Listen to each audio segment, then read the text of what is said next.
The summer heat pressed against the windows of Corvino Enterprises like an unwanted guest, making the air conditioning work overtime. I adjusted my collar for the third time that morning, the fabric scratching against skin that still felt raw, despite the concealer I'd layered on before dawn. The elevator mirror had shown me what I already knew. No amount of makeup could hide what I was trying to conceal. Not really. It just made the lie more elaborate. My fingers trembled slightly as I sorted through the morning correspondence, a stack of envelopes and reports that needed Theo Corvino's attention before his 9 o'clock meeting. 6 months I'd worked here, 6 months of learning his preferences. Black coffee, no sugar. Reports organized by urgency, not alphabetically. Phone calls screened with polite firmness. 6 months of watching him command rooms with nothing more than his presence, of seeing grown men stumble over their words when he asked a simple question. The bruise on my left arm throbbed beneath the long sleeves of my blouse. July in the city, and I was dressed for October. The other secretaries had already made comments, gentle inquiries wrapped in concern that I'd deflected with practiced ease. "I run cold," I'd said, smiling the smile I'd perfected over years of explaining away things that shouldn't need explaining. "Office buildings are always freezing, Iris." His voice cut through my thoughts, smooth and controlled as always. Theo stood in his office doorway, impeccable in charcoal gray, his dark eyes fixed on me with that intensity that made my stomach tighten. Not from fear. I'd learned to distinguish the flavors of that particular emotion, but from something else I didn't want to examine. My office. Now. I gathered the sorted correspondence, checking my collar one more time before crossing the threshold into his domain. The office smelled of leather and expensive cologne, underlaid with something I'd come to associate specifically with him. Control, measured and absolute. Floor-to-ceiling windows overlooked the city, but Theo rarely looked at the view. His attention was always focused inward, on whatever problem needed solving, whatever business required his particular brand of resolution. "Close the door." My hand hesitated on the handle. We'd been alone before, countless times, but something in his tone felt different, sharper. I pushed the door shut and heard the soft click of the latch engaging. "The Rossetti contracts need your signature," I began, moving toward his desk with the folder extended. Professional, efficient, the mask I wore better than any makeup. And the zoning board called about, "Why are you wearing a turtleneck in July?" The question landed like a physical blow. I'd expected many things from Theo Corvino, demands, orders, the casual exercise of authority that came as naturally to him as breathing. But not this. Not curiosity about my wardrobe choices. "I told you, I run cold. The air conditioning in here. You're sweating." He moved around the desk, closing the distance between us with 3 measured steps. "Your collar is damp. Try again." My throat constricted. I could feel the heat radiating from my face, could smell my own fear mixing with the subtle scent of the concealer I'd applied with shaking hands at 5 in the morning. "Mr. Corvino, I really don't think—" "Theo." His hand reached out, not touching, just hovering near my shoulder. "You've worked for me for 6 months. You call me Theo when we're alone. You know that." I did know that. It was one of the first things he'd told me, delivered with the same absolute certainty he brought to every declaration. "No, Mr. Corvino behind closed doors. No, sir. No, boss. Just Theo," as if the informality could somehow bridge the canyon between his world and mine. "The contracts." I tried again, holding the folder like a shield. "You have a meeting at 9. I'll reschedule." He took the folder from my hands, set it on the desk without looking at it. "What happened to your arm?" My heart hammered against my ribs. "Nothing happened to my arm." "Show me." "That's inappropriate, Mr. Theo. That's an inappropriate request from an employer." Something flickered in his eyes, there and gone too quickly for me to name. You're right. It is. He stepped back, giving me space I hadn't realized I needed. So, I'm asking as someone who's concerned. Please show me your arm. The please undid me. Men like Theo Corvino didn't say please, didn't ask when they could simply take. I'd watched him negotiate deals that would make lesser men weep, had seen him dismiss executives with a single cutting remark. But now he stood before me, waiting, and the pleas hung in the air between us like an offering. My hands moved to my collar before I could stop them. The fabric slid down, exposing the mottled purple and yellow that bloomed across my collarbone, spreading down my shoulder like some grotesque flower. I heard his sharp intake of breath, watched his hands curl into fists at his sides. Who did this to you? The question came out flat, emotionless. Somehow that was worse than if he'd shouted. I pulled my collar back up, fingers clumsy with shame and something that felt dangerously like relief. It's not what you think. Then tell me what it is. He moved to the windows, putting his back to me, giving me the privacy of his inattention. Tell me what I should think when my secretary comes to work in July wearing winter clothes and 3 layers of makeup. The story spilled out before I could stop it. My mother, Helena, who'd never been good at picking men. Humberto, her latest mistake, who drank too much and loved too little. Last night, when the shouting had started and then escalated into something worse. My mother's screams. My decision to intervene, to put myself between them, to take the blows meant for her. I got her out, I finished, my voice barely above a whisper. She's staying with my aunt across town. She's safe. Theo turned back to me, and what I saw in his face made my breath catch. Not pity. I'd learned to recognize that particular expression, had seen it in the eyes of teachers and social workers and well-meaning strangers my entire life. This was something else, something colder and infinitely more dangerous. Where is he now? Humberto. I don't know. Probably at the apartment, sleeping it off. I wrapped my arms around myself, suddenly cold despite the summer heat. It doesn't matter. My mother won't press charges. She never does. It matters.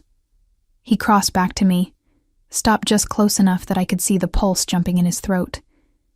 Give me his address. I'll take care of it. And there it was. The offer I'd been afraid of, wrapped in concern but hiding something I recognized all too well. Violence answering violence. Power asserting itself through force. I took a step back, felt the desk press against my legs. No. His eyebrows rose fractionally. No? I appreciate the offer, Theo. Really. But I don't need you to take care of it. I forced myself to meet his eyes, to hold his gaze even as my instincts screamed at me to look away. I don't need you to do whatever it is you're thinking of doing. You don't know what I'm thinking of doing. Yes, I do. My voice came out steadier than I felt. I know exactly what you're thinking of doing, and I'm telling you no. The silence stretched between us, taut as a wire. I could see him processing my refusal, could almost hear the calculations running behind those dark eyes. Men like Theo Corvino weren't told no. They weren't denied, weren't refused. They asked.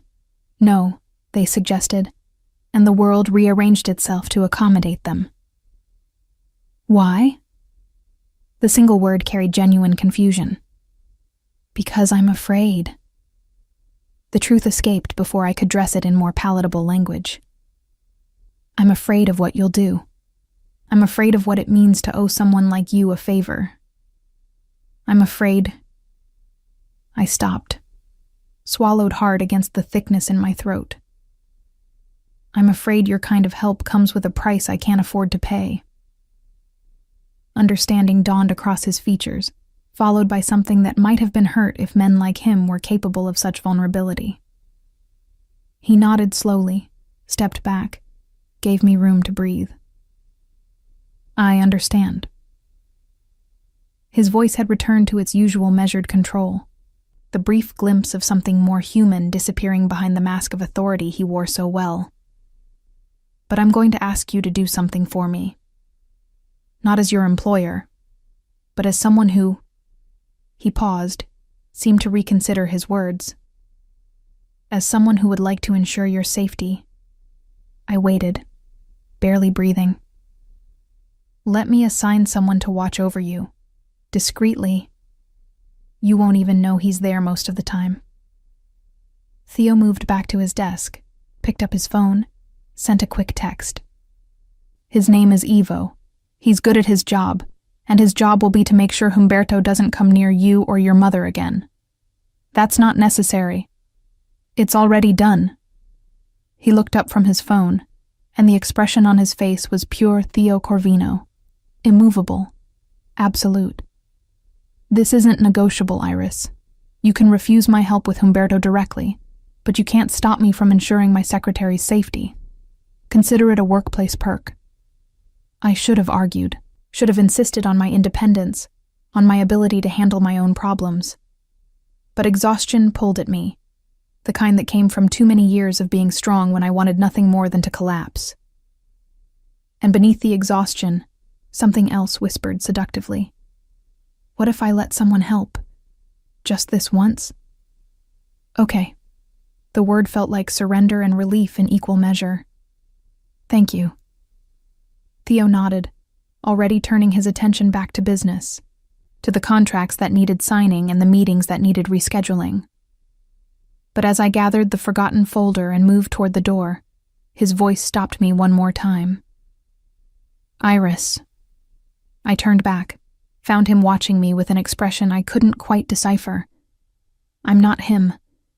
Whatever you're afraid I'll become, whatever you think I'm capable of, I would never hurt you. I need you to know that." The declaration hung in the air between us, weighted with sincerity I wasn't sure how to process. I nodded, not trusting my voice, and escaped to the safety of my desk outside his office. As I sank into my chair, my phone buzzed with a text from an unknown number. "This is Ivo. I'm parked across the street in the gray sedan. Don't look for me. Just know I'm here." I glanced out the window without thinking, caught a glimpse of the vehicle he'd mentioned, felt something in my chest loosen fractionally. Not safety. Not yet. But maybe the beginning of something close to it. The bruises would fade, I knew. They always did. But as I turned back to my work, pulling up Theo's calendar to reschedule his morning, I wondered if this feeling, this strange combination of fear and hope, and something I didn't want to name, would prove just as temporary. The weeks that followed our conversation settled into a rhythm I hadn't expected. Theo never mentioned the bruises again, never asked about my mother or Humberto, never pressed for details I wasn't ready to give. But the evidence of his concern manifested in subtle ways I was learning to recognize. Ivo became a constant but invisible presence. True to Theo's promise, I rarely saw him, but I felt him there. A shadow that moved when I moved. A car that always seemed to be parked nearby. A figure that appeared at just the right moment when I stayed late at the office and needed to walk to my car in the darkened garage. The first time I'd consciously acknowledged his presence with a small wave, he'd nodded back, his weathered face breaking into something that might have been a smile. My mother called daily now, her voice lighter than I'd heard it in years. She'd moved in with my aunt permanently, had started attending therapy sessions I suspected Theo had somehow arranged and paid for, though he'd never admit it. When I'd asked her about the counseling, she'd been vague. "The community center offers free services. Can you believe that?" I could believe it about as much as I believed the gray sedan that appeared outside my aunt's building every evening was coincidence. Work at Corvino Enterprises continued with its usual intensity. Theo's business dealings remained opaque to me. I scheduled meetings with people whose names I recognized from news reports, filed paperwork for companies I didn't quite understand, and maintained the careful professional distance I'd perfected over 6 months of employment.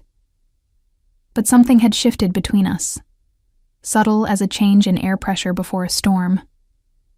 I noticed how he never raised his voice in my presence, even when clients frustrated him or deals fell through. Other secretaries whispered about Theo's legendary temper, about furniture that had been replaced after particularly difficult negotiations, about executives who'd emerged from his office looking shaken. But with me, his voice remained level, controlled, almost gentle. "Iris, did you finish the Moretti contracts?" he'd ask, appearing at my desk with the same quiet intensity he brought to everything. "Almost.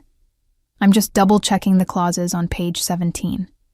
There's a discrepancy in the numbers that doesn't make sense." He'd lean over my shoulder to examine the document, close enough that I could smell his cologne, something expensive and understated that probably cost more than my monthly rent. Not that I thought about things like that anymore. Not since Theo had quietly arranged for my salary to increase by 30%, citing my exceptional attention to detail when I'd questioned it. "Good catch." His finger would point to the error, never touching mine, but close enough that I felt the warmth radiating from his skin. "This is why I keep you around." "I thought you kept me around for my winning personality." I'd shoot back, the words escaping before I could stop them. It was a dangerous game I'd started playing, this casual insolence that I somehow only dared with him. With other executives, I maintained perfect professionalism. With clients, I was efficiency personified. But with Theo, I found myself pushing boundaries I didn't even know existed, testing limits he never seemed to enforce. His eyes would crinkle slightly at the corners, the closest thing to a smile I usually got from him. That too. 3 months after the morning he'd first seen my bruises, I made my biggest mistake. I'd stayed late to finish a presentation for his meeting with the zoning board, had been so focused on perfecting the slides that I hadn't noticed the time. When I finally looked up, the office was dark, except for the lamp at my desk, and the light spilling from Theo's office. I gathered the printed materials, knocked on his door frame. "I have the presentation ready. Do you want to review it now, or should I leave it on your desk?" "Come in." He was standing at his window, jacket discarded, sleeves rolled up to reveal forearms that my treacherous brain insisted on noticing. "What time is it?" "Almost 9. He turned, frowning. "You should have gone home hours ago. Is Ivo still here?" "He leaves at 7 unless I tell him otherwise." I set the presentation on his desk, tried to ignore the flutter in my stomach that his concern created. "I can take the subway. It's fine." "It's not fine." He pulled out his phone, typed quickly. "Ivo will be here in 15 minutes. Wait in your office until he arrives." "Theo, I'm perfectly capable." "I know you are." His voice softened fractionally. "Humor me anyway." I should have argued, should have insisted on my independence, on my ability to navigate the city I'd lived in my entire life. But the truth was, having Ivo's protection had become something I relied on more than I wanted to admit. Something that let me breathe easier, sleep better, move through my days without the constant low-grade fear that had been my companion for so long. Thank you. The words came easier now than they had 2 months ago. "Coffee?" He moved to the small kitchen area in his office, a luxury most executives didn't have. "I'm about to make some. I have another few hours of work ahead of me." I should have declined, should have maintained the professional boundary between employer and employee, boss and secretary. But the office felt different at night, intimate in a way that daylight didn't allow, and I was tired of always doing what I should. "Black, no sugar." His eyebrow rose. "You've been paying attention." "It's literally my job to pay attention to your preferences." "Is it?" He handed me a cup, the ceramic warm against my palms. "I thought your job was to manage my schedule and file my paperwork." "That too." I took a sip, felt the caffeine hit my system like a small electric shock. "Though technically, making coffee for you violates at least 3 different employment law provisions about gender-based workplace expectations." This time he actually smiled, A real one that transformed his face from merely handsome to something that made my breath catch. File a complaint with HR. I'll take my chances with the lawsuit. You are HR. Conflict of interest. Noted. We stood there in his office, drinking coffee at 9 p.m. on a Tuesday, and for the first time since I'd started working for him, I let myself acknowledge what I'd been carefully not thinking about for months. I liked Theo Corvino. Not as an employer, not as the dangerous man whose empire I only partially understood, but as a person. As someone who made me coffee and worried about my safety, and never once pressured me for more than I was willing to give. The moment shattered when my phone buzzed. Ivo, announcing his arrival. I set down my cup, gathered my things, tried to ignore the disappointment that felt entirely too much like longing. Iris, Theo's voice stopped me at the door. Be careful going home. I always am, I know. His eyes held mine for a beat too long, but be careful anyway. The next morning, I arrived at my desk to find flowers. Not roses, too obvious, too much, but a simple arrangement of white lilies in a crystal vase. No card, no explanation, just beauty sitting on my desk like a question I wasn't ready to answer. Secret admirer? Gabriella from accounting waggled her eyebrows suggestively as she passed. Probably a client, I lied, already knowing the truth. Knowing it in the way the flowers were arranged. Simple, elegant, understated. Knowing it in the way they appeared the morning after I'd stayed late. After we'd shared coffee in his office like actual human beings instead of employer and employee. Theo emerged from his office at exactly 8:30, same as always. His eyes flickered to the flowers, then to my face, but his expression revealed nothing. Good morning, Iris. Do I have any urgent messages? 3. I've prioritized them by deadline.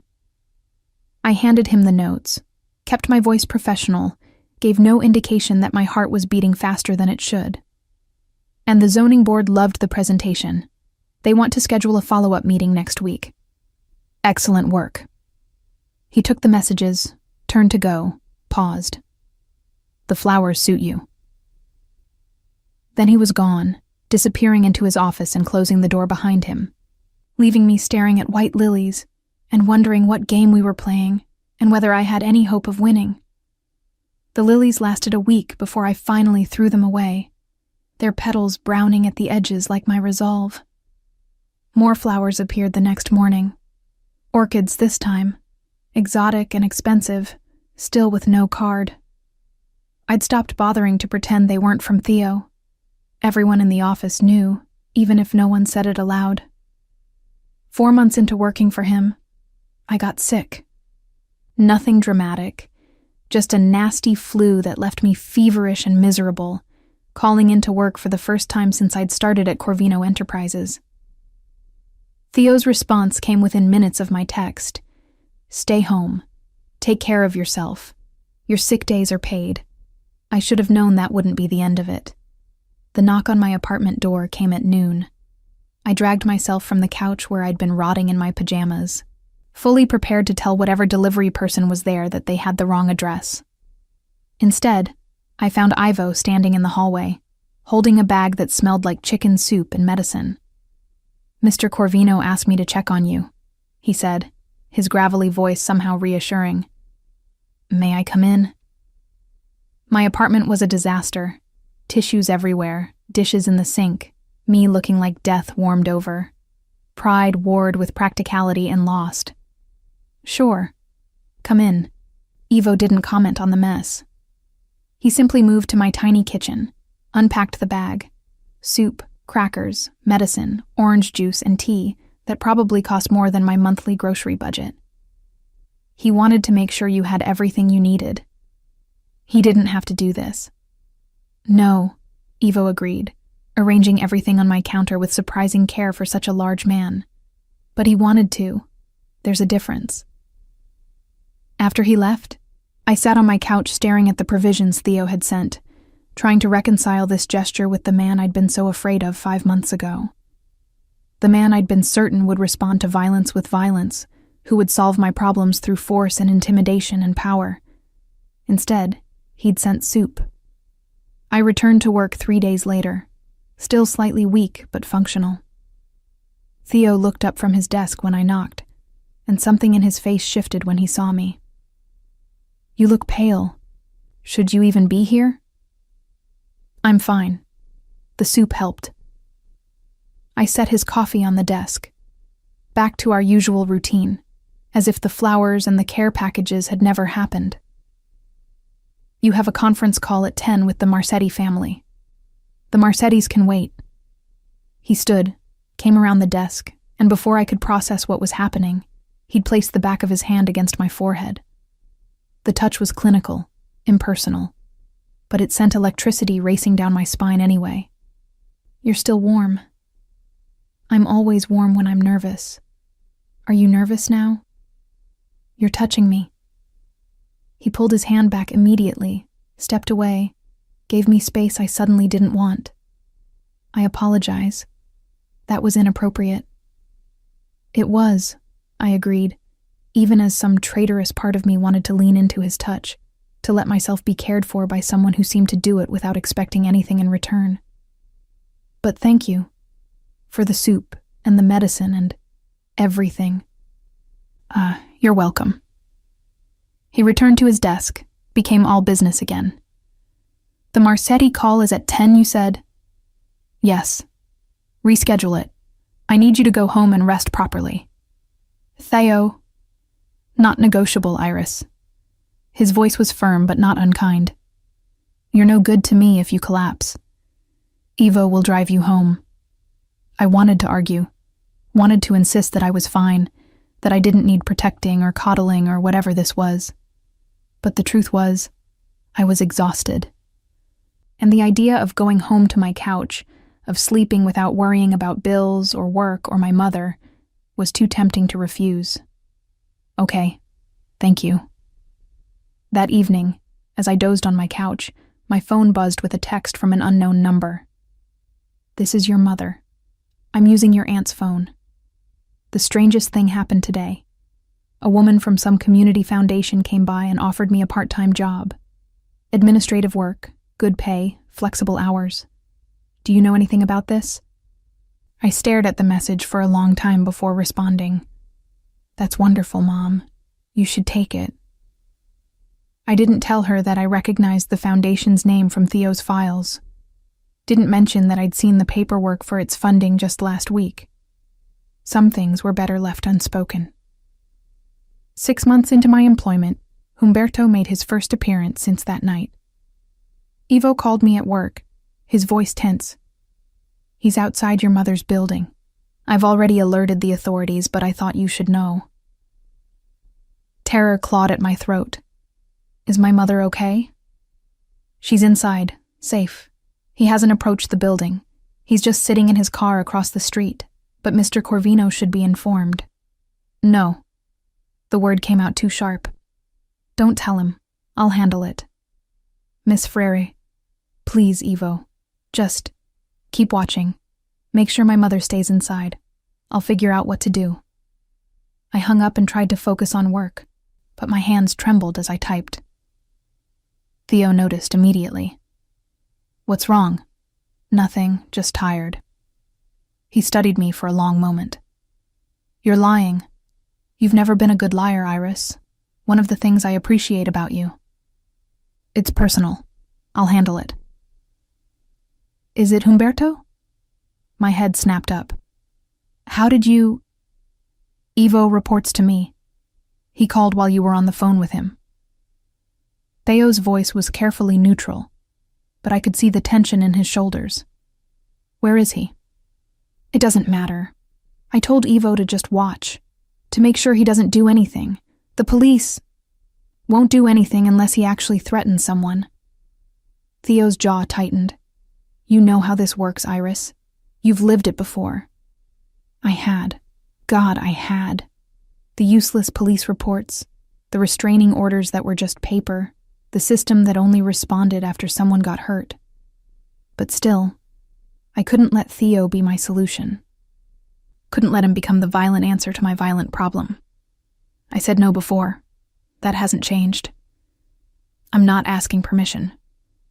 He stood, grabbed his jacket. I'm going to make sure your mother is safe. That's all. No violence, no threats, just presence. Theo, please. Would you rather I send someone else? Someone less inclined to restraint? His eyes held mine, and I saw the truth there. He would do this whether I agreed or not. The only choice I had was whether it would be him or one of the men who worked for him, men who might not share his careful control. Go. The word tasted like surrender. But if you... I won't. He crossed to me, close enough that I could see the gold flecks in his dark eyes. I gave you my word once, Iris. I'm not him. I'm not any of them. Let me prove it. He left, and I sat at my desk trying to work and failing miserably. 45 minutes later, my phone rang. My mother, using her own phone this time, her voice shaky but relieved. The strangest thing just happened. Humberto was sitting outside in his car, and this man, very well dressed, very polite, went over and talked to him. I couldn't hear what they said, but Humberto left. Just drove away. And then the well-dressed man looked up at my window and nodded, like he knew I was watching, before he got in his own car and left too. That's good, Mom. That's really good. Do you know anything about this? About any of this? The job, the man, the way Humberto just disappeared? I have a very protective boss, I said carefully. That's all. Theo returned to the office an hour later, his expression unreadable. I looked up from my work as he approached my desk, my heart in my throat. Is he gone? He won't be bothering your mother again. Theo's voice was calm, matter of fact.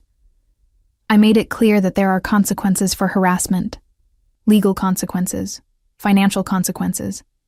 I didn't touch him, Iris. I didn't even threaten him directly. I just explained his options. Relief and something else, something warm and dangerous, flooded through me. Thank you. You're welcome. He started toward his office, paused. For what it's worth, you were right to be afraid of what I could do. I am capable of violence. I won't lie to you about that. But I'm also capable of restraint, of choosing not to solve every problem with my fists. He looked back at me, and the vulnerability in his expression made my chest ache. I need you to know the difference. I did know. God help me. I was starting to understand exactly what Theo Corvino was capable of, both the darkness and the light. 8 months. That's how long it took for me to stop flinching when Theo raised his hand to gesture during a conversation. 8 months of watching him navigate the world with careful control, of seeing him choose patience over power, restraint over retribution. 8 months of falling for him despite every warning bell in my head. It happened gradually, the way seasons change, too subtle to mark the exact moment winter becomes spring.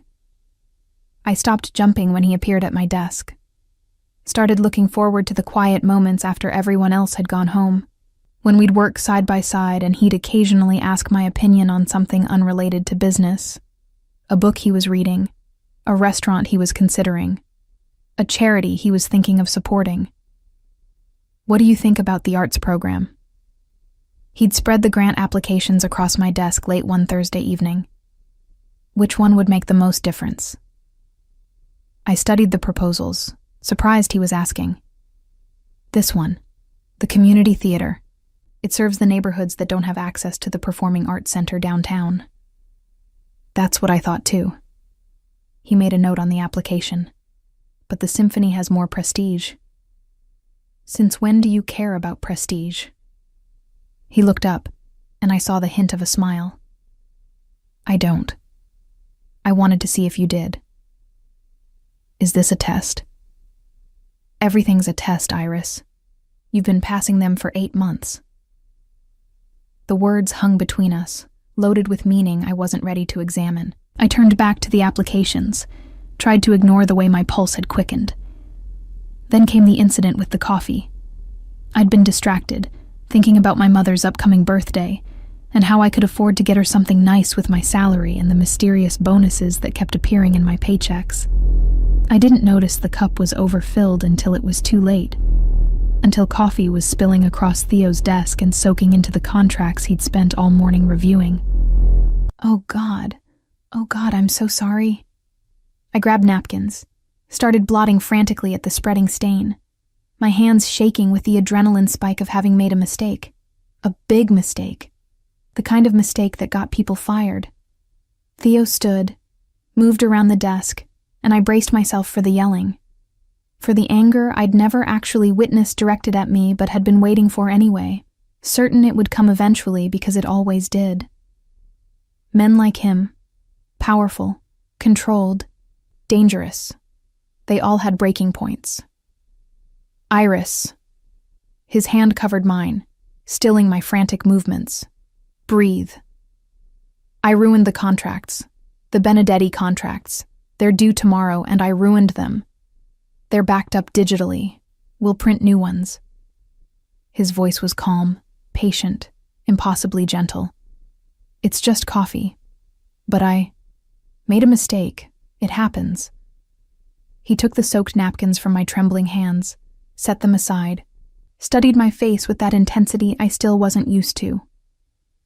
Why are you shaking? Because I'd been waiting for this moment.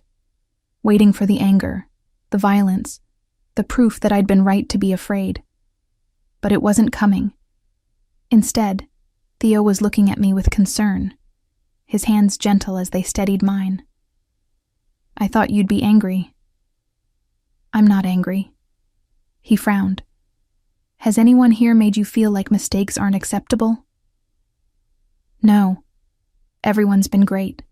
It's not that. I tried to pull my hands away, but he held them firmly, not painfully, just enough to keep me grounded. I'm not good with anger, yelling, that kind of thing. Understanding dawned in his eyes. Because of him, Humberto, and others before him. The admission slipped out. My mother has terrible taste in men. I grew up knowing that when things got spilled or broken or messed up, someone paid for it. Usually her. Sometimes me. Theo's jaw tightened, but his hands remained gentle on mine. I'm not them. How many times do I have to prove that before you believe it? I do believe it. And I did. That was the terrifying part. I'm just still adjusting. Then adjust. He released my hands, stepped back, gave me space. But know this. You could spill coffee on me every day for a year, and I still wouldn't raise my voice to you. That's not who I am with you. That's not who I'll ever be. That night, I went home and cried.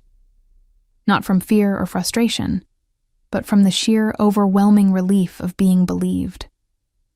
Of not having to perform perfect competence every second of every day.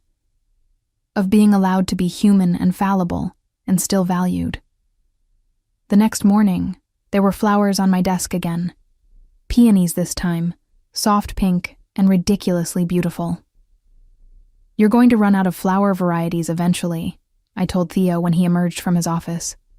There are over 400,000 species of flowering plants on Earth. He accepted his coffee, carefully poured this time, without breaking eye contact. I think we'll be fine. This is excessive. Is it making you uncomfortable? I considered lying, considered maintaining the professional distance that had been eroding for 8 months. But I was tired of lying, tired of hiding what I felt. No, it's making me happy.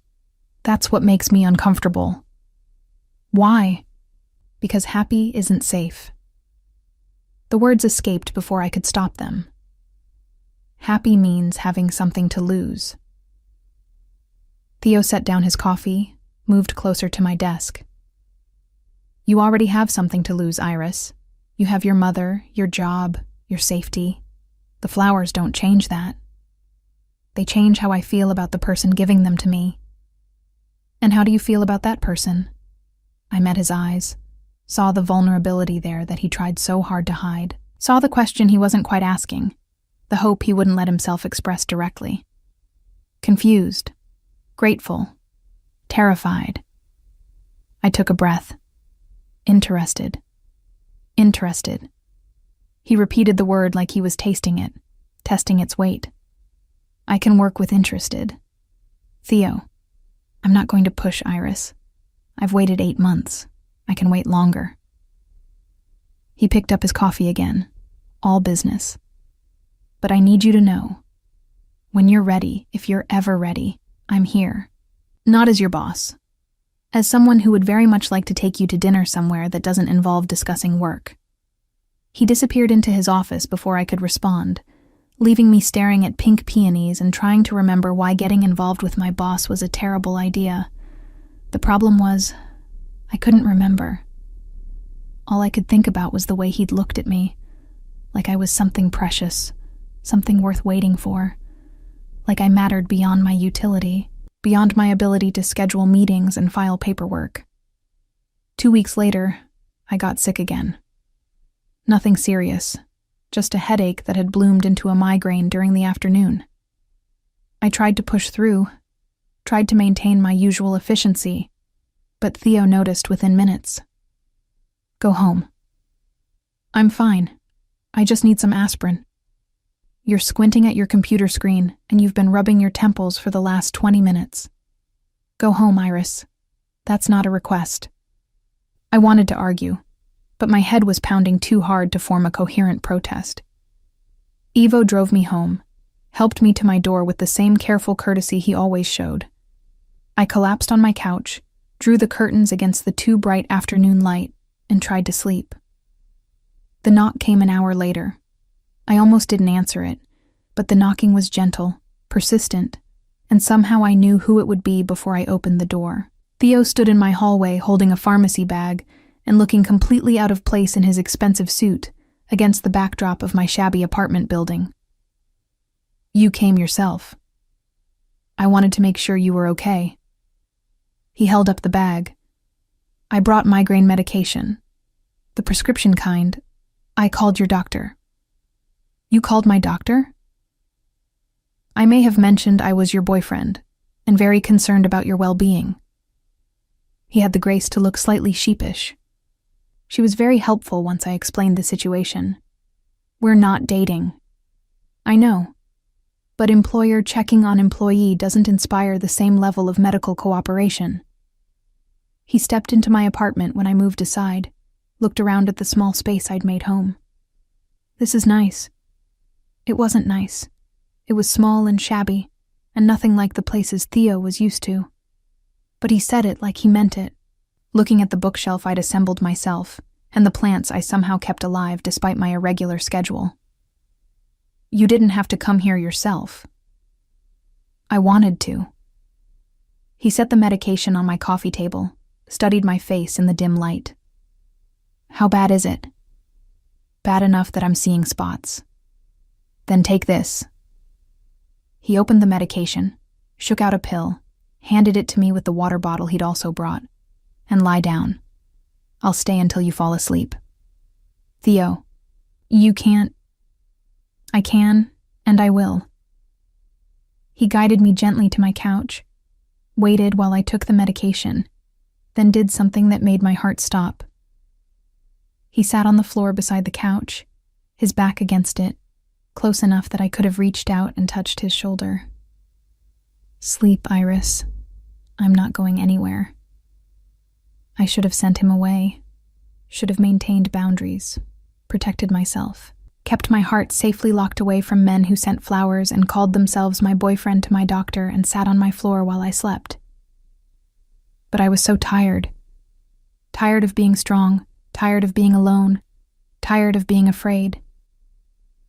Thank you, I whispered, already feeling the medication pulling me under. You're welcome. His voice was soft in the darkened room. Sleep well. I woke 3 hours later to find him exactly where he'd been, his jacket discarded, his tie loosened, his head tilted back against the couch. He'd stayed. The dangerous, powerful man who ran an empire had spent his afternoon sitting on my floor, making sure I was safe. "You're awake." He turned slightly, looked up at me. "How's your head?" "Better." I sat up slowly, processing the strangeness of having Theo Corvino in my living room. "You really stayed." "I said I would. People say a lot of things they don't mean. I'm not people." He stood, stretched muscles that must have cramped from sitting on the floor for hours. "I'm someone who keeps his promises. Especially to you." The weight of those words settled over me, heavy with implication. I looked at this man who I'd been so afraid of, who I'd been so certain would hurt me the way other men had hurt my mother. But 8 months had shown me something different. 8 months of patience, of gentleness, of choosing restraint when power would have been easier. Theo, his name felt different on my tongue, weighted with everything I'd been afraid to say. "I think I'm ready." "Ready for what?" "Dinner. Not as your secretary. As," I took a breath, took the leap, "as someone who's interested." The smile that spread across his face was worth every moment of fear, every second of doubt. "Finally." "Don't get cocky. I'm still terrified." "Good." He moved closer, knelt beside the couch so we were eye to eye. Being terrified means you're paying attention. It means you understand what's at stake. His hand came up to cup my face, gentle as always, his thumb brushing across my cheekbone. "But I promise you, Iris, whatever you're afraid of, whatever you think this could become, I will never be what you fear. I'll prove it to you every day for the rest of our lives if that's what it takes." I leaned into his touch, let myself finally believe what 8 months had been trying to teach me. Some men kept their promises. Some men chose patience over violence, protection over possession. Some men sent flowers and sat on floors and called themselves your boyfriend to get you medication. "Kiss me," I whispered, feeling brave and terrified in equal measure. He did, soft and careful and perfect, like I was something precious he was afraid of breaking. And for the first time in my life, I let myself believe that maybe, just maybe, I could be both precious and safe. Dating Theo Corvino was nothing like I'd expected, and exactly what I should have known it would be. He was patient, careful, always asking permission before crossing boundaries I'd spent years erecting. Our first official date was dinner at a small Italian restaurant in a neighborhood far from the usual places his business took him. Somewhere quiet where we could just be two people sharing a meal instead of employer and employee. "You're nervous," he observed, watching me fidget with my napkin. "Everyone's staring at us. They're staring at me. They always do." He reached across the table, took my hand in his. "But I only see you." It should have sounded like a line. From anyone else, it would have been. But Theo said it with the same matter-of-fact certainty he brought to every declaration, like he was simply stating an observable truth. Over pasta and wine. 1 glass for me, since he remembered I didn't drink much. He told me things about himself I'd never known. About his childhood in a neighborhood not unlike where my mother lived now. About the father who'd built an empire through equal parts vision and ruthlessness. About the choice he'd made to continue that legacy while trying to do it differently. "I won't pretend I'm a good man, Iris. My business involves things you're better off not knowing about." His thumb traced patterns on the back of my hand. "But with you, I want to be better. You make me want to be better. I don't think I should have that much power over you. Too late. You already do." We left through the kitchen, Theo's way of avoiding the photographers who'd apparently learned about our dinner, and he drove me home in a car that probably cost more than my entire building. At my door, he kissed me goodnight, with the same careful restraint he'd shown in my apartment, never pushing for more than I was ready to give. "I'll see you at work tomorrow," he said, smiling at my raised eyebrow. What? You thought I'd let you quit? Isn't it a conflict of interest? Probably. But you're excellent at your job, and I'm not letting you go. His hand cupped my face, thumb brushing my cheekbone in that gesture that had become familiar. Unless you want to quit, I'd understand if... I kissed him to shut him up, poured 8 months of want and fear and hope into it, and felt him smile against my lips. I'll take that as a no. Work the next day was surprisingly normal. We maintained our professional dynamic, though I caught him watching me sometimes with an expression that made my stomach flutter. The other secretaries noticed, of course they did, but no one said anything directly. Theo Corvino's personal life was apparently off-limits for office gossip. 3 months into our relationship, he took me to meet his mother. Gabriella Corvino was a small, fierce woman who took one look at me and pulled me into a hug that smelled like garlic and expensive perfume. Finally, he brings a girl home who looks at him like a person instead of a meal ticket. She held me at arm's length, studied my face with dark eyes that were remarkably similar to her son's. You're good for him, I can tell. Dinner at the Corvino family home was overwhelming in the best way. Theo's sisters, 3 of them, all loud and opinionated and nothing like the quiet, controlled man I knew, peppered me with questions while his mother kept piling food on my plate. His younger brother, Gilberto, pulled me aside at one point. You're different from the others he's dated, he observed, watching Theo argue good-naturedly with his sister Helena about politics. You don't seem afraid of him. Should I be? Most people are. Gilberto studied me thoughtfully. But I guess you've seen the parts of him he hides from everyone else. The parts that are actually kind. I had. God, I had. 6 months of dating. Theo had shown me layers I never expected. The man who called his mother every Sunday, who remembered his nieces' and nephews' birthdays, who donated anonymously to causes he believed in, and never sought credit for his generosity. He's a good man, I said simply. He is with you. Gilberto's expression grew serious. Whatever you're doing, whatever you bring out in him, keep doing it. We've never seen him this happy. The real test came when I finally invited him to meet my mother. She'd been nervous for days, cleaning her small apartment until it gleamed, fretting about what to cook for the man who'd, though she didn't know all the details, basically saved her life. Mom, he's not going to judge your cooking. He owns half the restaurants in the city, Iris. Of course he's going to judge my cooking. But Theo arrived with flowers for my mother and compliments for her simple meal, eating seconds and thirds like it was the finest cuisine he'd ever tasted. He asked about her job, the one he'd arranged through his foundation, and listened to her talk about her work with genuine interest.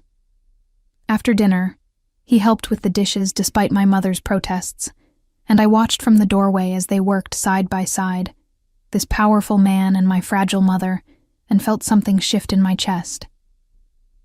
He's wonderful, my mother whispered to me later as Theo took a phone call on the small balcony. Nothing like... I know. I hugged her, felt her relax against me in a way she never had when I was growing up.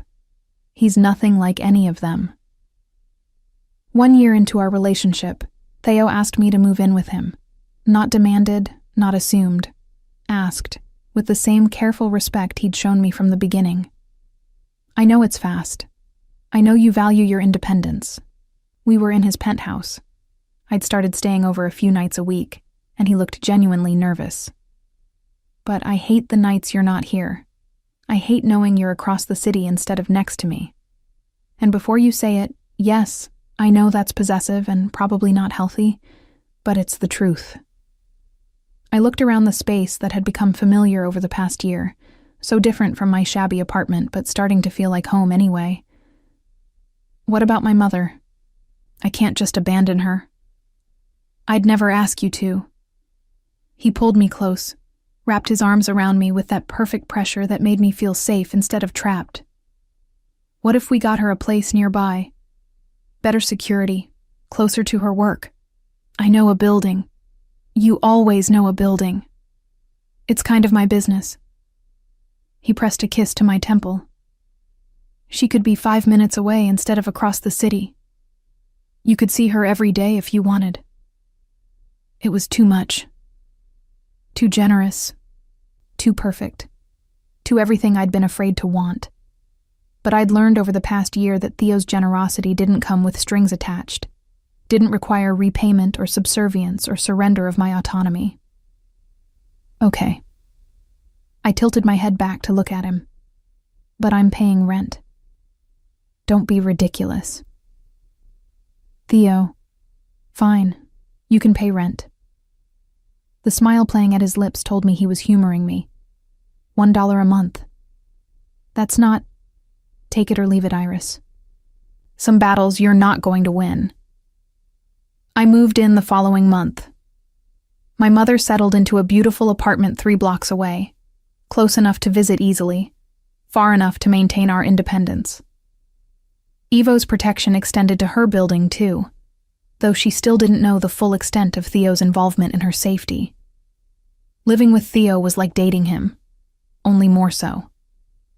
He was thoughtful in ways I'd never experienced, remembering I liked my coffee a specific temperature, keeping the bathroom stocked with my favorite products, giving me space when I needed it, and proximity when I didn't. But he was also possessive in ways that should have bothered me more than they did. He didn't like when I went out without telling him where I'd be. He worried when I stayed late at work, which was ironic, since I technically worked for him. He had opinions about my friends, my schedule, my safety. You're being overprotective. I told him one evening after he'd questioned why I needed to meet Gabriella from accounting for drinks. I'm being appropriately protective. He looked up from his laptop, expression serious. You're the most important thing in my life, Iris. I'm not going to apologize for wanting to keep you safe. I'm not asking you to apologize. I'm asking you to trust that I can take care of myself. I do trust that. He closed the laptop, gave me his full attention, but the world is dangerous, and I know exactly how dangerous because I'm part of what makes it that way. Let me have this. Let me know where you are, who you're with. Not because I don't trust you, but because it's the only thing that keeps me sane. I'd crossed the room, settled into his lap, felt his arms wrap around me with that now familiar combination of possession and protection. Okay, but you have to trust that I'll tell you if it becomes too much. I will, I promise. 18 months into our relationship, Humberto appeared one last time. Not physically, Evo made sure of that, but in the form of a threatening email to my mother. Something about wanting to talk, about unfinished business, about how he'd found out where she lived. I found out when my mother called, her voice shaking with a fear I'd hoped she'd never feel again. I was at work, at my desk outside Theo's office, and the moment he heard my tone change, he was there. What happened? I showed him the email my mother had forwarded. Watched his expression go from concern to ice cold in the space between heartbeats. Pack your things. We're leaving. Theo, I can't just... You can and you will. He was already typing on his phone, messages flying to people I couldn't see. I'm going to take care of this, permanently, and I don't want you here when I do. Fear spiked through me. What does permanently mean? He looked up, and I saw something in his eyes I'd never seen directed at me before. The cold, calculated danger that made other men afraid. It means he'll never threaten your mother again. It means this ends today. Theo, please. I grabbed his arm, felt the tension thrumming through him.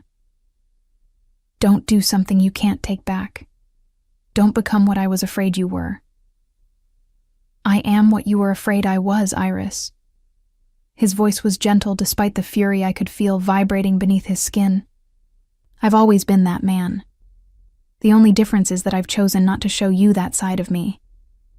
But when someone threatens you or your mother, that choice becomes very difficult to maintain.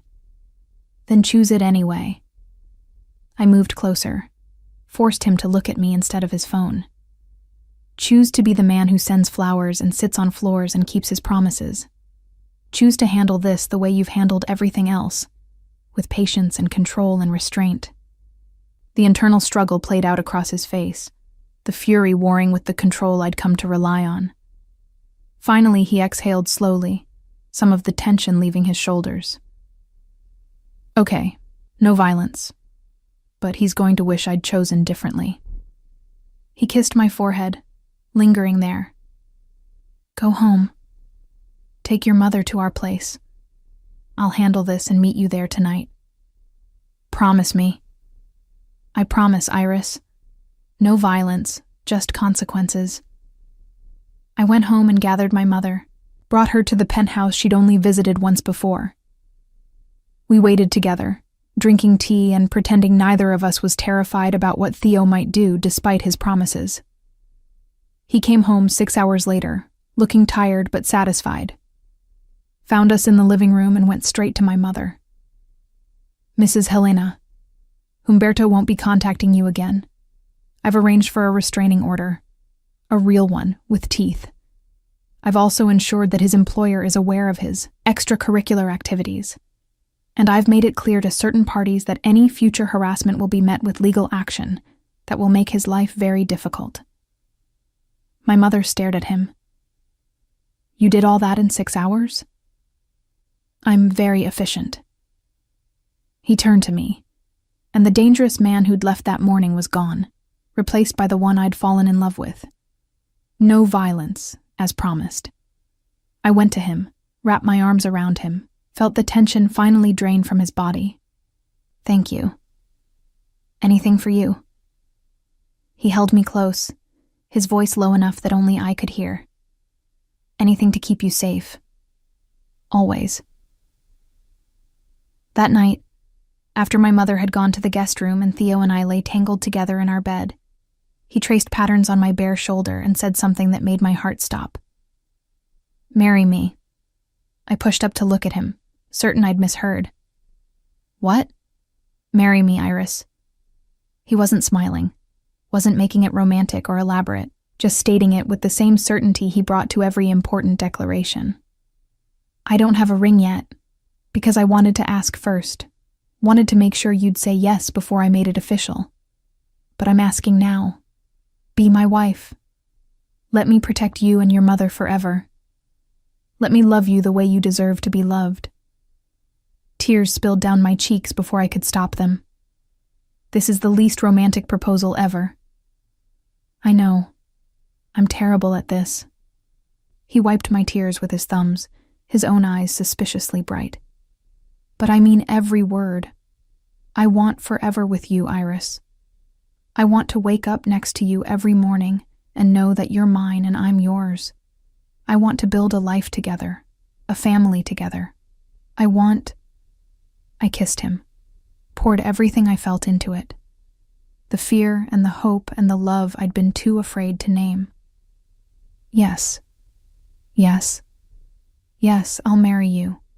Yes to forever. Yes to all of it. I smiled through my tears.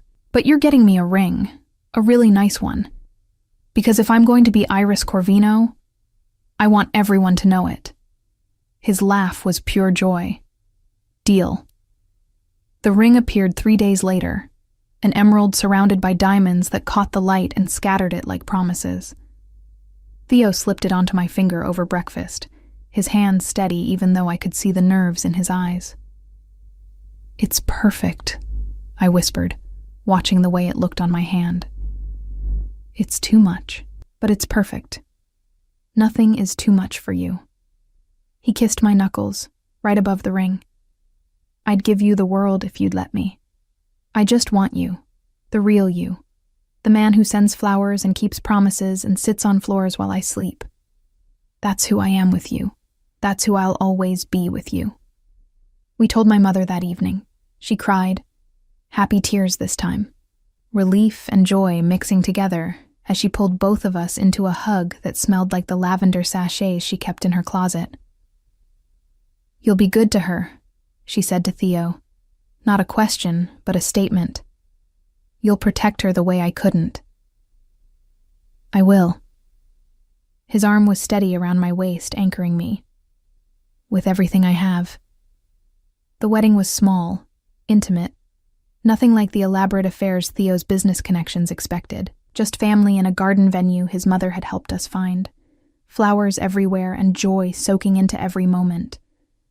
My mother walked me down the aisle, both of us wearing dresses that Theo had insisted on buying despite my protests. She looked healthier than I'd seen her in years, her eyes clear and her smile genuine as she placed my hand in Theo's. "Take care of my girl," she whispered to him. "Always," he promised, and meant it with every fiber of his being. The ceremony was traditional, the vows personal. When the officiant asked if anyone objected, Theo's youngest niece, 6 years old and full of opinions, shouted, "No way!" loud enough to make everyone laugh. His family had welcomed me completely, treating me not as an outsider but as someone who'd always belonged. "I, Theo Corvino, take you, Iris Frary, to be my wife." His hands were steady on mine, his voice carrying across the garden. "I promise to protect you, to cherish you, to be patient when you need me to be, and strong when you need that instead. I promise to send you flowers for the rest of our lives, and to never, ever raise my voice to you. I promise to be worthy of your trust, your love, your faith in me." My own vows came out shaky with emotion. "I, Iris Frary, take you, Theo Corvino, to be my husband. I promise to believe in you even when I'm afraid, to trust you even when it's hard, to love you for exactly who you are. I promise to be brave enough to accept your protection and strong enough to stand beside you. I promise to be yours, completely and forever." The kiss that sealed our marriage was witnessed by everyone we loved, approved by the universe itself, it seemed. When we broke apart, Theo rested his forehead against mine and whispered, "Mine. Yours," I agreed, meaning it in ways I'd never thought possible. "Always yours." The reception was loud and joyful, his family celebrating with an enthusiasm that matched their personalities. My mother danced with Theo's father, a fierce man who'd built an empire and somehow raised a son who knew when to choose patience over power. I watched them together and saw the future: safety, security, love that didn't hurt. Late in the evening, after most of the guests had departed and the sky had darkened to velvet, Theo pulled me aside to a quiet corner of the garden. "I have something for you, another wedding gift. You've already given me too much. Not this." He handed me an envelope, watched my face as I opened it. Inside was a deed to a house, 3 bedrooms, in a neighborhood I'd mentioned loving months ago. "For your mother, her own place, fully paid for. No rent, no landlords, no worrying about making ends meet. Just hers, free and clear." I couldn't speak past the lump in my throat. This man, this dangerous, powerful man who could have solved every problem with violence, had instead chosen this: security for the woman who'd suffered so much, peace for the mother who'd never had enough of it. "You didn't have to do this. I wanted to." He pulled me close, and I went willingly, fitting against him like we'd been designed for exactly this purpose. "She gave me you, Iris. This is the least I can do." We found my mother sitting with Theo's mother, the two of them laughing over something Theo's sister had said. When I handed her the envelope, when she opened it and saw what it meant, her tears started fresh. "I can't accept this. It's too much. Mom." I knelt beside her chair, took her hands in mine. "You spent your whole life struggling, sacrificing, surviving. Let someone take care of you for once. Let us give you this." She looked at Theo, who'd settled beside me, his hand warm on my back. "Why? Why would you do this for me?" "Because you're Iris's mother. Because you survived things no one should have to survive. Because you raised an incredible woman who taught me that patience is stronger than power."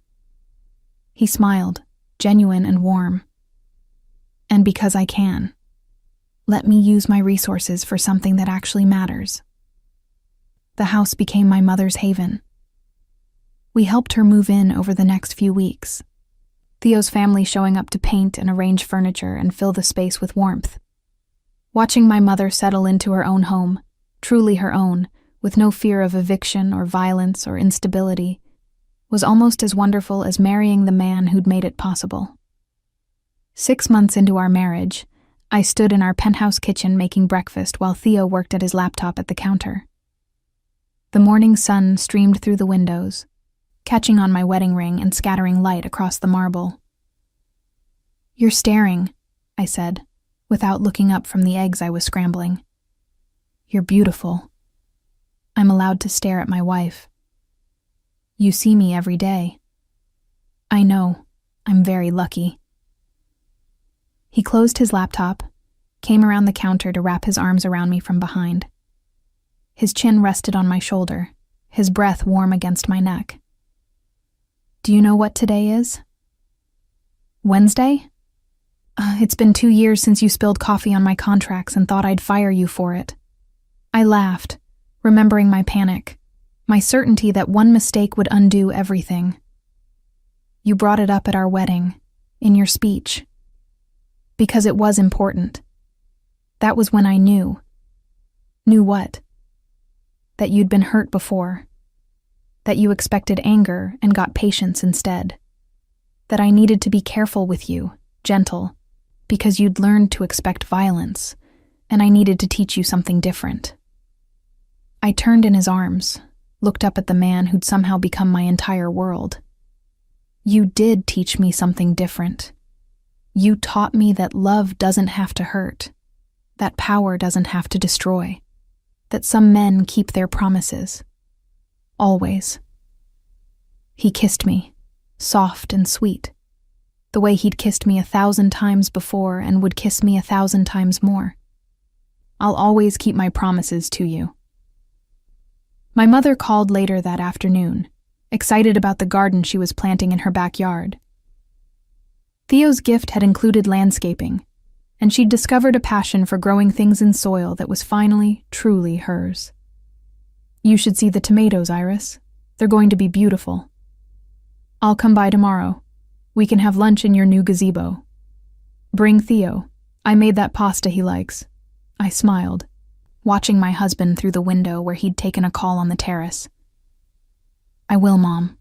I love you." "I love you too, sweetheart. And Iris, thank you." "For what?" "For being brave enough to trust him, for being strong enough to accept help, for showing me that happy endings are possible." After we hung up, I joined Theo on the terrace. The city spread out below us, vast and complicated, and full of both beauty and danger. But up here, in this space we'd carved out together, I felt safe. "Everything okay?" he asked, pulling me against his side. "Everything's perfect." And it was. Not perfect in the fairy tale sense.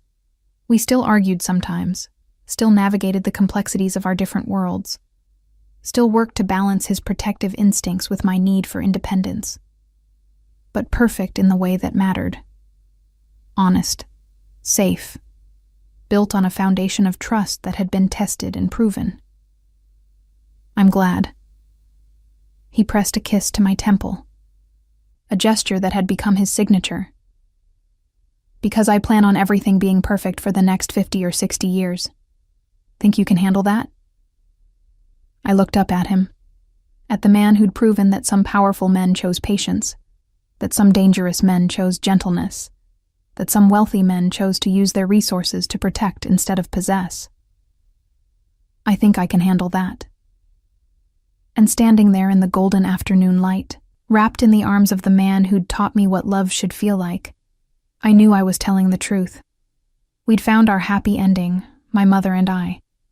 Not because we'd been rescued, but because we'd been brave enough to accept help from someone who offered it without conditions. The bruises had faded long ago, but the love we'd built in their place would last forever. 2 years into our marriage, I woke to find Theo already awake, watching me with that intensity I'd grown to crave instead of fear. The morning light filtered through our bedroom curtains, casting golden patterns across the white sheets that had become our sanctuary. "You're staring again," I murmured, stretching against him. "I'm appreciating," he corrected, his hand tracing lazy patterns down my spine. "There's a difference." "What are you appreciating at 6 in the morning? The fact that you're here, that you chose to stay, that every morning for 2 years, I've woken up next to you, and it still feels like a miracle." I propped myself up on one elbow, studying the face I knew better than my own now. The sharp angles had softened slightly with contentment, the lines around his eyes deepening from smiles instead of stress. He looked younger somehow, despite being 36 now, as if happiness had turned back time. "You say the most ridiculous things sometimes," I told him, but my voice was thick with emotion. "They're only ridiculous if they're not true." His hand came up to cup my face, thumb brushing across my cheekbone in that gesture that never failed to make my heart skip. "I love you, Iris Corvino. More today than yesterday. More tomorrow than today." "That's mathematically impossible. Love doesn't multiply infinitely." "Watch me prove you wrong." He pulled me down for a kiss that tasted like promises and coffee and home. An hour later, we sat in our kitchen, a space we'd renovated together, arguing over cabinet colors and countertop materials until we'd found the perfect compromise. Theo insisted on making breakfast every Saturday, a tradition he'd started when we first got married and maintained with stubborn dedication. "Your mother called yesterday," he said, sliding perfectly scrambled eggs onto my plate. "She wants to host Sunday dinner at her place this week, something about showing off her new gazebo." I smiled, thinking of the transformation my mother had undergone over the past 2 years. The house Theo had given her had become a haven, not just for her, but for her growing circle of friends, women she'd met through the community center, neighbors who'd become confidants, a book club that gathered in her living room every Thursday. "She's happy," I said, more to myself than to him. "She deserves to be." Theo sat across from me, his own plate forgotten as he watched me eat. "You both do. We are, because of you." "No." His voice was firm. "You're happy because you chose to be, because you were brave enough to accept help, but strong enough to build your own life. I just provided resources. You did the hard work." It was a conversation we'd had variations of 100 times, me crediting him for our stability, him insisting I'd earned it myself. The truth, I'd come to understand, lay somewhere in between. Theo had opened doors, but I'd walked through them. He'd offered protection, but I'd chosen to trust it. He'd given us opportunities, but we'd made them into something meaningful. "The foundation is hosting a gala next month," I said, changing the subject before the emotion in my chest could overflow into tears. I'd taken on a larger role at Theo's charitable foundation over the past year, transitioning from his secretary to the foundation's program director. "We need to finalize the guest list." "Already done. Gabriella from accounting helped me yesterday." He grinned at my surprised expression. "What? I'm capable of handling administrative tasks." "You're capable of delegating administrative tasks. There's a difference." "Semantics." He took a bite of his eggs, then added casually, "I also may have arranged for your mother to be one of the honored guests. She doesn't know yet." My fork clattered against my plate. "Theo, she'll be terrified. All those wealthy people. We'll see a woman who survived impossible circumstances and built a beautiful life. A woman who raised an incredible daughter and now volunteers at 3 different community centers, helping other women find their strength." His eyes met mine, serious now. "Your mother is a warrior, Iris. It's time the world recognized that." Tears did fall then, hot and fast down my cheeks. Theo was around the table in an instant, kneeling beside my chair, his hands gentle as they wiped away the wetness. Happy tears? Or sad tears? Happy. Always happy with you. I pulled him closer, buried my face in his neck, breathed in the scent that meant safety and home.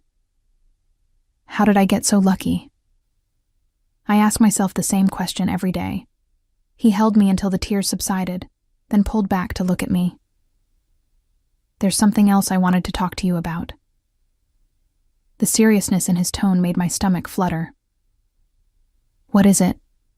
I've been thinking about expanding the Foundation's reach, opening satellite offices in other cities, helping more people. He stood, pulled me to my feet, led me to the living room where he'd apparently prepared a presentation on his laptop. But I wanted your input before making any decisions. For the next hour, he walked me through plans and budgets and possibilities. New programs for women escaping domestic violence, job training initiatives, housing assistance, educational scholarships. The scope was breathtaking, the potential impact immeasurable. This would change thousands of lives, I said, scrolling through the projections. That's the idea. He sat beside me on the couch, his hand finding mine. But I won't do it without you. This is our foundation now, Iris. Your vision matters as much as mine. Our foundation. 2 years ago, I'd been terrified of owing him anything, of being trapped by his generosity. Now we were partners in everything: marriage, business, life. The shift had been so gradual I'd barely noticed it happening, trust building layer by layer until the foundation was unshakable. I think it's brilliant, I said. But we'll need to hire more staff. I can't manage expansion and still be home for Sunday dinners with my mother. Already budgeted for it. I thought maybe we could promote Gabriella to assistant director. She's been asking for more responsibility. You've thought of everything. I try. He kissed my temple, lingering there. Though there is one thing I haven't figured out yet. What's that? When you're going to stop being surprised that I actually listen to you. I laughed, the sound filling our home with warmth. Probably never. I grew up thinking powerful men didn't listen to anyone. Then I'll spend the rest of our lives proving you wrong. That afternoon, we visited my mother at her house.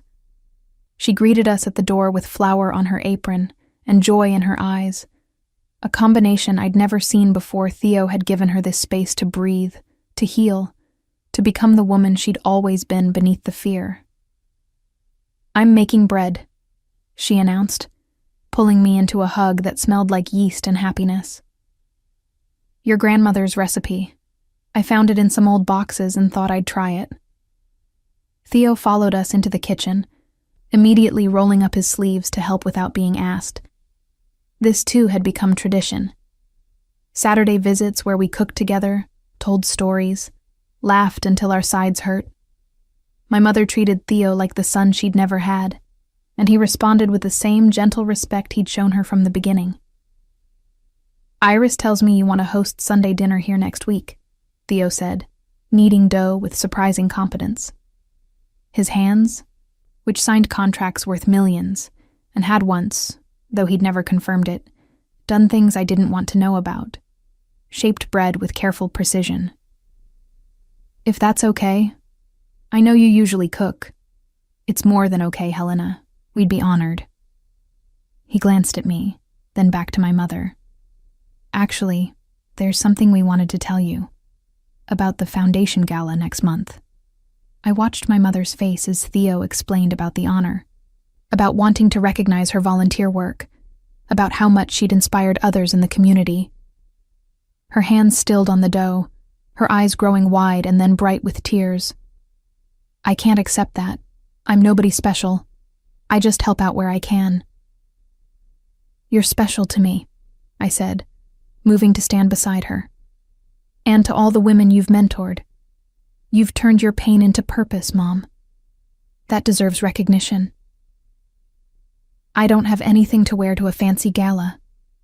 Already handled, Theo said with a smile. Iris and I would like to take you shopping next weekend. Our treat. No arguments. My mother looked between us, her expression a mixture of overwhelm and gratitude and love so pure it made my chest ache. You've both given me so much already. The house, the job, the safety. You gave me Iris, Theo interrupted gently. Everything else is just a thank you for that gift. Later, as we drove home through the city streets, I watched Theo navigate traffic with the same careful control he brought to everything. The man who could command a room full of powerful executives with a single look, who could make problems disappear with a phone call, who could be ruthless when necessary. That man sat beside me humming along to the radio, his hand linked with mine across the console. Thank you, I said into the comfortable silence. For what? For loving my mother like she's yours too, for making her feel valued and safe, for giving her a reason to bake bread and plant gardens and believe in happy endings. She's family. That's what you do for family.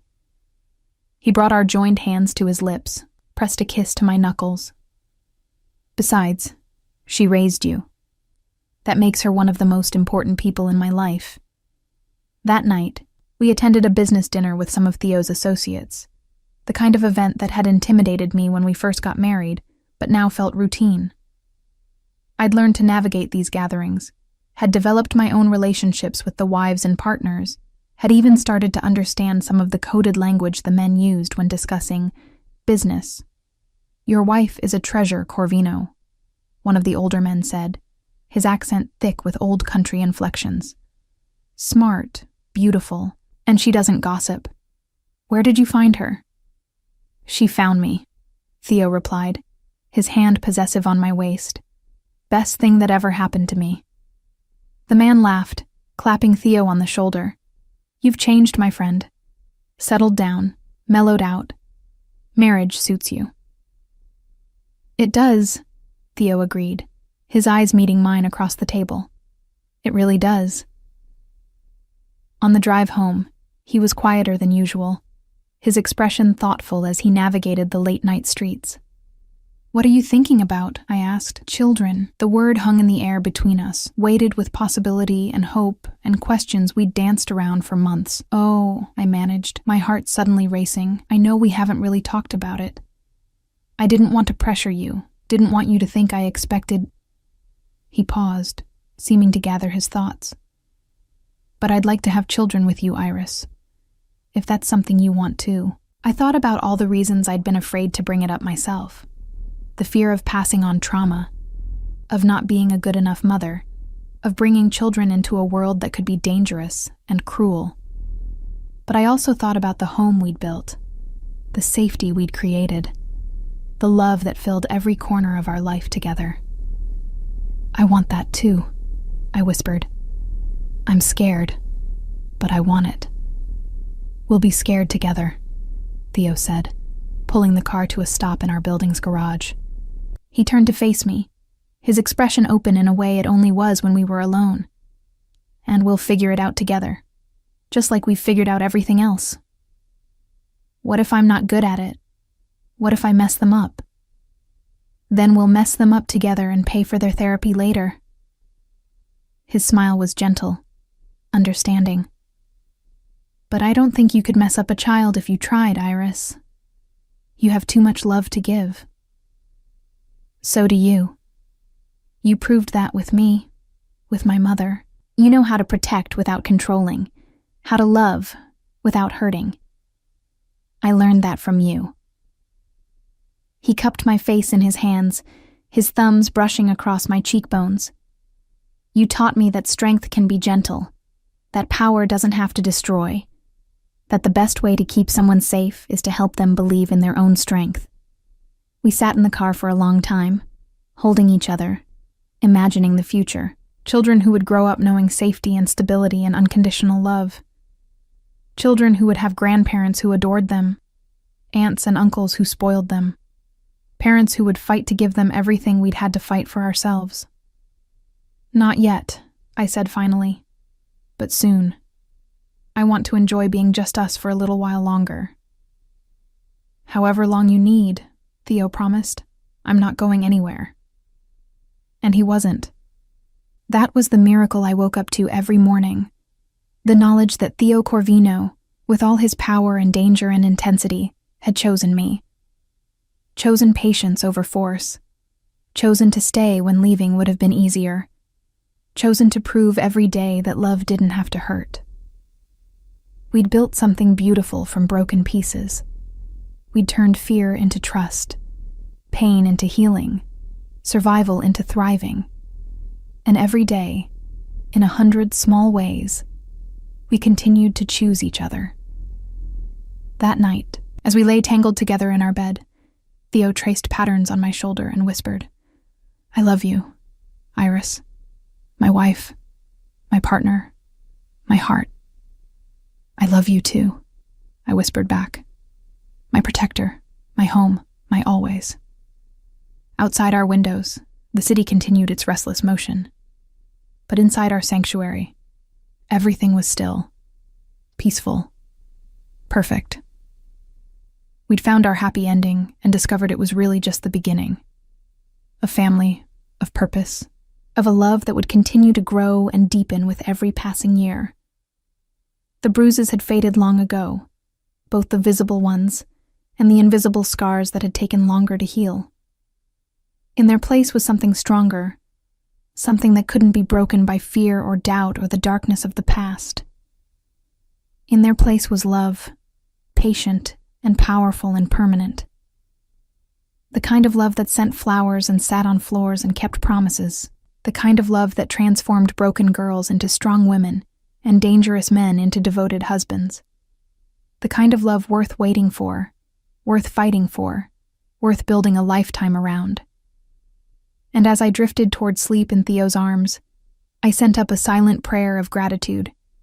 For the courage to trust, for the strength to heal, for the miracle of finding home in the last place I'd expected to look, for finding everything I'd never dared to hope for in the man who'd proven that some powerful men choose to protect instead of possess, to cherish instead of control, to love instead of harm, for finding Theo and discovering that happy endings were possible after all.